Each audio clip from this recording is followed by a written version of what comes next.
Hey guys, so today we're making some beef chuck steak, the boneless one. So I was torn between making steak and gravy, a stew. So you know what? I just made something in between, okay?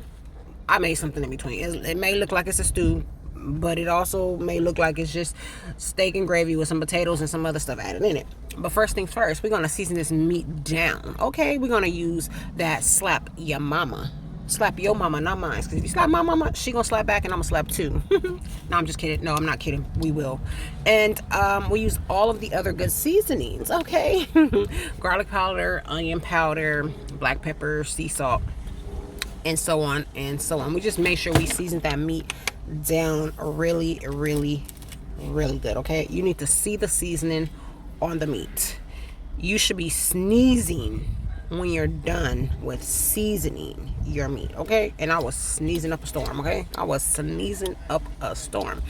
Your meat should be covered everywhere with the seasoning. Do not leave anything unturned, okay? So the same seasonings I used on one side, I'm gonna use them exact same seasonings on the other side. Oh yeah, and I use accent too, of course. You know that's like a staple. We're gonna always use that, okay? And like I said, season whatever you season on one side, you season it on the other side as well. Of course, I didn't mention it, but obviously, well, not obviously, but y'all know the meat was washed and cleaned prior to seasoning it, okay? And yes, I use foil to season my meat on. That's what I like to do. I like to use the foil, or sometimes I might just use a pan that I'm gonna make it in if I'm making it in the oven. But this meat will not be made in the oven.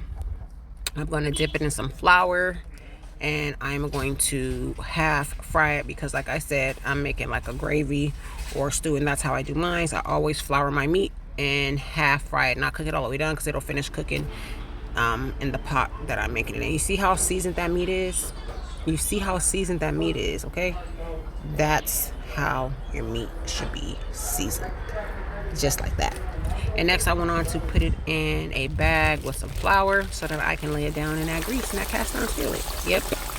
And it should be cooking, and it should be cooking, and it should be cooking, and it should look like this. And then we're gonna pull it out, set it to the side. We're gonna start working on that gravy with a little bit of oil, some flour from that bag, some crumbs from that meat that was frying in the skillet. Yep. All the onions you want, jalapenos. If you want to add bell pepper, do that too. But I didn't want that bell pepper taste. I just wanted a lot of onions, garlic, and some fresh jalapenos in that thing. Yep, just like that. And then the meat gonna start looking like this. So I'm like, you know what? This is gonna be like a stew. I added some carrots, some potatoes in that thing, and yeah, it was just like a stew. Bon appetit.